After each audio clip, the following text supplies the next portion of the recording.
Paanong ang kinikilalang Santa sa Pasko ay may lihim na itinatago at may tunay na koneksyon kay Satan?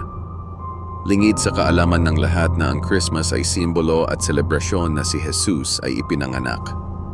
Ngunit, may teorya na ang mga taong sumasamba sa maling Diyos at may malalim na koneksyon kay Satan ay ginamit ang salitang Santa upang kalimutan ng mga tao na maalala si Jesus sa kanyang kapanganakan at kilalanin ang Santa na bagong simbolo ng Pasko. Hindi ba nakapagtataka na ang salitang Santa ay kabaliktaran ng salitang Satan at ang kanilang parehong kulay na pula ay sumisimbolo sa kanilang pagkatao? Kung iyo ring mapapansin na si Satan ay simbolo ng kasakiman at parehong si Santa ay sumisimbolo sa mga bagay sa mundo magmula sa mga pangregalo at mga pagkain tuwing Pasko.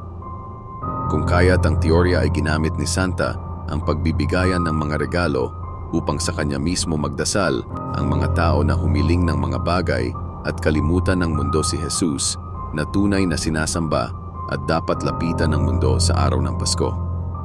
Ikaw, ano sa tingin mo?